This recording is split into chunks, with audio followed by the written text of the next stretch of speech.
Selamat datang kembali di pembahasan mendalam kita. Hari ini, kita punya fokus yang spesifik banget nih. Dan menurut saya, lumayan provokatif. Dari buku Digital Minimalism-nya Cal Newport, kita bakal nyelam ke bab 5. Judulnya to the point banget. Jangan klik suka. Wah, iya. Judulnya sederhana, tapi kalau dipikir-pikir dalam juga ya artinya. Kita bakal lihat kutipan langsung dari Newport. Buat ngerti kenapa sih tindakan sepele ngeklik jempol itu kok bisa punya efek besar ke interaksi sosial kita, bahkan ya ke mental kita juga. Tepat. Jadi misi kita kali ini ya, ngebongkar cerita di balik tombol suka. Dari mana sih asalnya? Terus gimana secara psikologis kok bisa bikin kita nyangkut? Dan yang penting, gimana saran Newport buat berhenti ngeklik itu bisa jadi langkah praktis buat interaksi yang lebih asli lah. Pernah nggak sih kepikiran tombol jempol ini kok bisa ya dari fitur praktis biasa malah jadi sesuatu yang sengaja dirancang biar kita ketagihan? Nah, itu yang mau kita telusuri. Oke, kita mulai aja ya pembahasannya. Perjalanan tombol suka ini emang menarik sih. Newport ngingetin kita kalau fitur ini sebenarnya bukan asli bikinan Facebook loh. Dia pertama muncul di platform, mungkin ada yang masih inget, FriendFeed. Itu Oktober 2007. FriendFeed. Ya ampun, itu nama dari zaman kapan ya? Dan Facebook baru ngikutinnya, lumayan lama ya, sekitar 16 bulan kemudian, Februari 2009.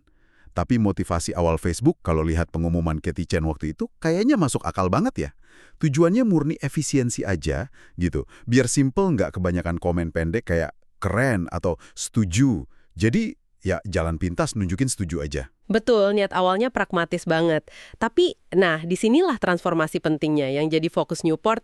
Fungsi simple ini, kata dia, malah jadi kayak fondasi yang mengubah Facebook. Dan nggak cuma Facebook, tapi lanskap medsos secara umum.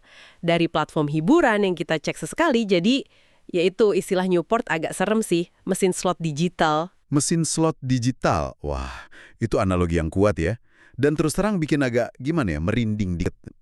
Gimana Newport ngejelasin perubahan dari fitur efisiensi jadi mesin slot gitu? Newport ngebedahnya gini, tombol suka itu ngenalin elemen kunci, yaitu umpan balik sosial yang nggak terduga. Jadi Anda posting sesuatu, terus Anda nggak tahu kapan atau berapa banyak suka yang bakal Anda dapat. Nah, ketidakpastian ini secara psikologis mirip banget sama mekanisme mesin slot. Itu loh yang bikin ada dorongan kuat buat ngecek terus-terusan. Kita jadi kayak terikat sama harapan dapat hadiah validasi sosial yang datangnya acak.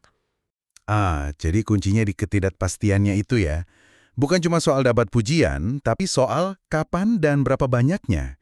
Dan ini efeknya nggak cuma bikin kita nagih ngecek doang kan?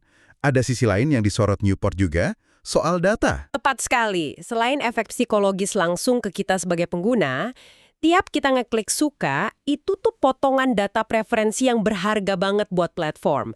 Newport pakai bahasa yang lumayan tajam di sini. Dia bilang algoritma platform ini mencerna kemanusiaan kita jadi irisan statistik. Data ini dipakai buat apa? Ya jelas, buat iklan yang lebih pas sasaran, dan yang lebih penting lagi, buat nyajiin konten yang lebih lengket, yang dirancang biar kita nempel terus di platform. Dan ironisnya, hampir semua platform gede lain langsung ikutin mekanisme suka ini, karena lihat betapa efektifnya buat naikin engagement. Ngomongin soal desain yang lengket dan dampaknya, ada kutipan dari Sean Parker. Dia kan salah satu orang penting di awal Facebook tuh. Yang dikutip Newport di bab ini, wah itu benar-benar bikin saya diam sejenak sih. Dia nyebutnya lingkaran umpan balik validasi sosial. Persis kayak yang bakal dibuat peretas kayak saya, karena Anda mengeksploitasi kerentanan dalam psikologi manusia. Gila, pengakuan yang jujur banget ya dari orang dalam. Itu benar-benar nangkep inti masalahnya ya dari sudut pandang si pembuat teknologi itu sendiri. Parker secara terang-terangan ngaku ada eksploitasi kerentanan psikologis. Nah, Newport nguatin argumen ini dengan ngutip pemikir kayak Tristan Harris, yang dulu pakar etika desain di Google. Harris ini yang sering pakai analogi mesin slot tadi, dia ngejelasin kalau prinsip dibaliknya itu penguatan positif intermittent. Itu konsep dasar banget di psikologi perilaku. Penguatan positif intermiten. Oh, kayak di kasino itu ya berarti. Kita nggak tahu kapan bakal dapat jackpot, jadi kita main terus, narik tuasnya terus. Nah, persis analoginya. Kalau di medsos, hadiahnya ya notifikasi suka, komentar, atau validasi lain. Karena kita nggak tahu kapan hadiah itu muncul setelah kita posting atau sekedar buka aplikasi, kita jadi terdorong buat terus narik tuas alias ngecek HP terus-menerus. Siklus ini emang dirancang biar adiktif dan bikin kita balik lagi, balik lagi. Yang lebih bikin kaget lagi, bahkan orang yang ikut ngembangin fiturnya sekarang malah jadi waspada. Newport nyeritain soal Leah Pearlman, salah satu insinyur di balik tombol suka Facebook, sikapnya sekarang beda banget. Iya, cerita Perlman ini ilustratif banget. Newport nulis kalau Perlman sekarang saking waspadanya sama tarikan validasi sosial ini, dia sampai nyewa manajer media sosial khusus buat ngurus akun bisnisnya. Tujuannya, biar dia sendiri nggak terus-terusan tergoda buat ngecek dan kejebak di lingkaran itu. Ada kutipan dia yang ngena banget. Apapun yang kita harapkan buat dilihat pas ngecek notif, rasanya nggak pernah cukup memuaskan. Ini kayak negasiin sifat kosongnya validasi digital kayak gini. Janjiin puas, tapi jarang banget ngasih kepuasan yang beneran dalam. Nah, ini nyambung ke dampak yang mungkin lebih mendasar ya, yang Newport sebut masalah yang lebih dalam. Interaksi gesekan rendah ini. Nah, ini istilah Newport nih, maksudnya tindakan online yang gampang banget dilakuin, kayak ngeklik suka atau komen satu kata. Interaksi kayak gini tuh cenderung ngegantiin bentuk komunikasi yang lebih berisi gitu. Kita jadi ngerasa udah nyambung, padahal kualitas hubungannya beda banget. Anda nyentuh poin penting banget. Newport ngedukung argumen ini pakai data riset. Salah satunya studi penting dari Shakya dan Christakis. Studi ini nemuin korelasi yang lumayan jelas. Makin sering orang pakai Facebook, makin rendah tingkat kesejahteraan subjektifnya. Sebaliknya, interaksi offline ketemu langsung di dunia nyata itu justru konsisten banget hubungannya sama peningkatan kesejahteraan. Jadi, ini bukan cuma soal selera gaya hidup ya, tapi ada semacam trade-off gitu, semacam pertukaran yang nyata terjadi, makin banyak waktu buat satu hal, makin dikit buat yang lain, dan efeknya beda. Tepat. Newport nekenin banget konsep trade-off ini. Waktu dan energi kita kan terbatas ya. Waktu yang kita habiskan buat ngejar dan ngasih suka atau terlibat di interaksi digital yang cetek lainnya, itu waktu yang nggak kita pakai buat ngobrol dalam, ketawa bareng, atau sekedar hadir fisik sama orang-orang penting di hidup kita. Rasa senang sesaat dari notif suka yang seringnya cepet hilang, itu nggak bisa, menurut argumen Newport, ngegantiin hilangnya manfaat psikologis jangka panjang dari hubungan sosial nyata yang berkualitas. Ini nyambung banget sama yang dibahas Newport dari Sherry Turkle, soal pelarian dari percakapan itu.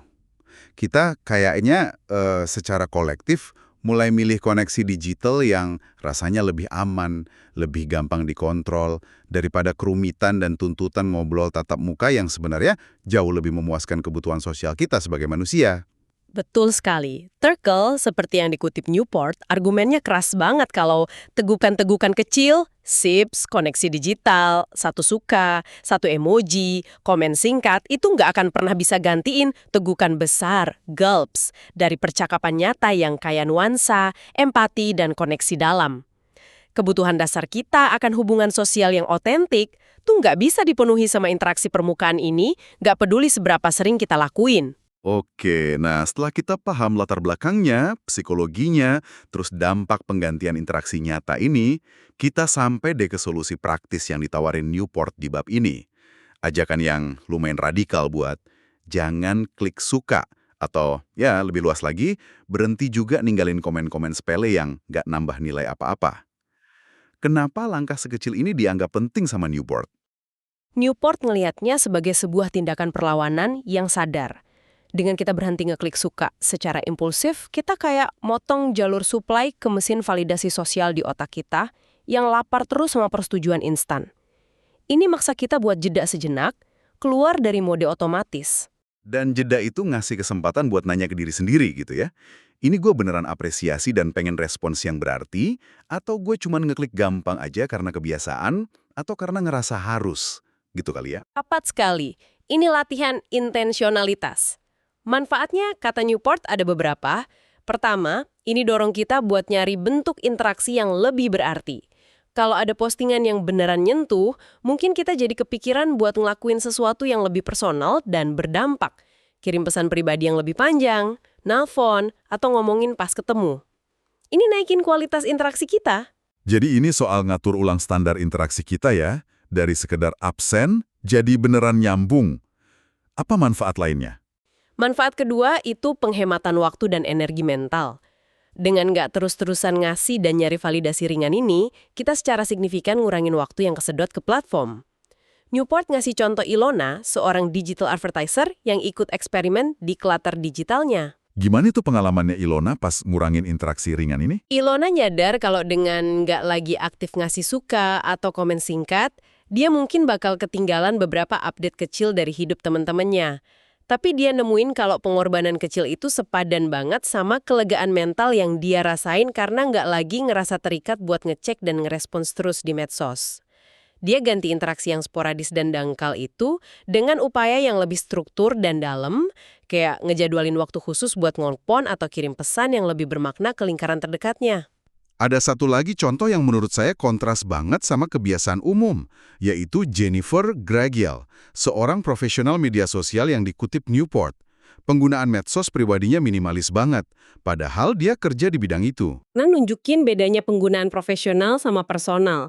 Di kehidupan pribadinya, Grigiel sadar banget buat nggak jadiin medsos sumber utama hiburan atau koneksi sosial. Newport ngutip dia bilang, nggak banyak akun meme anjing yang dia ikutin, frekuensi loginnya ke Facebook mungkin cuma sekali tiap 4 hari, dan tujuannya spesifik banget, ngecek kabar penting dari keluarga dan teman dekat aja. Bayangin kontrasnya sama data yang dikutip Newport kalau pengguna rata-rata tuh ngabisin sekitar 50 menit tiap hari cuma di layanan punya Facebook, IG, WhatsApp. Contoh Grigiel ini nunjukin kalau fungsi inti medsos buat jaga hubungan dekat sebenarnya bisa dipenuhi dalam waktu yang jauh lebih singkat kalau dilakuin dengan sengaja, bukan karena kompulsif. Persis. Ini pertarungan antara penggunaan yang disengaja, intentional, versus penggunaan yang didorong desain platform, kompulsif. Nah, praktek jangan klik suka ini salah satu cara buat ngerebut kembali intensi tadi. Nah, setelah kita bahas semua ini, pertanyaan pentingnya kan, jadi apa artinya semua ini buat Anda? Coba deh luangkan waktu sebentar buat mikirin kebiasaan Anda sendiri. Seberapa sering sih tombol suka itu diklik hampir tanpa mikir? Berapa banyak energi mental yang mungkin kekuras cuma buat mantau notif atau mikirin respons orang lain ke postingan Anda? Dan yang lebih mendasar lagi, apakah semua interaksi digital ringan ini beneran bikin Anda ngerasa lebih dekat, lebih nyambung secara emosional sama orang-orang yang penting di hidup Anda? Atau jangan-jangan kayak yang diisyaratkan Newport dan Perlman, seringnya cuma ngasih ilusi koneksi yang dangkal dan gak memuaskan? Penting buat digarisbawahi ya, kayak yang selalu ditekankan Newport, ini bukan kampanye anti-teknologi. Digital minimalism itu bukan soal nolak semua alat digital, tapi soal ngambil alih kendali lagi. Tujuannya biar teknologi itu ngelayanin nilai-nilai dan tujuan kita, bukan kebalikannya. Kita yang tanpa sadar ngelayanin kebutuhan platform buat dapetin perhatian dan waktu kita. Praktik jangan klik suka ini cuma satu dari banyak praktik yang diusulin Newport, tapi dia berfungsi sebagai latihan yang kuat dalam intensionalitas.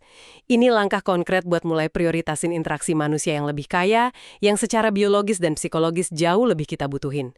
Ini soal milih kualitas hubungan di atas kuantitas klik. Jadi kalau kita tarik benang merahnya ya dari pembahasan bab 5 ini, fitur yang kelihatannya sepele kayak tombol suka, meskipun mungkin awalnya niatnya baik buat efisiensi, ternyata udah berevolusi jadi mekanisme yang dirancang cerdik buat maksimalin engagement. Dan ya potensial bikin ketagihan. Dampak sampingnya yang signifikan itu kemampuannya buat ngegeser interaksi dunia nyata yang jauh lebih penting buat kebahagiaan dan kesejahteraan kita. Dan praktek jangan klik suka dari Cal Newport, meski kedengeran kecil, itu sebenarnya tindakan perlawanan yang disengaja terhadap arus ini. Ini bukan obat mujarab pastinya, tapi langkah awal yang bisa bantu kita gerak ke arah hubungan yang lebih otentik dan obrolan yang lebih dalam baik pas kita online maupun yang lebih penting pas kita offline. Ini tentu aja munculin pertanyaan reflektif ya buat Anda bawa pulang dari pembahasan kita kali ini. Nah, ini memunculkan pertanyaan penting buat direnungkan.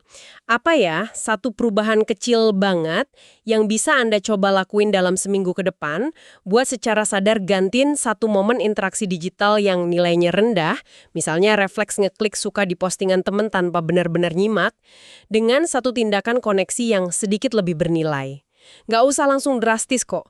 Mungkin cukup dengan kirim pesan singkat yang lebih personal nanggepin postingan itu. Atau sekedar kirim pesan nanyain kabar mereka secara spesifik. Atau kalau konteksnya pas, mungkin coba nelpon sebentar. Langkah kecil apa nih yang kira-kira mungkin buat Anda? Terima kasih sudah menyimak eksplorasi kita terhadap gagasan Jangan Klik Suka dari Cal Newport. Semoga ini ngasih percikan pemikiran baru ya tentang cara Anda menavigasi dunia digital. Sampai jumpa di pembahasan mendalam berikutnya.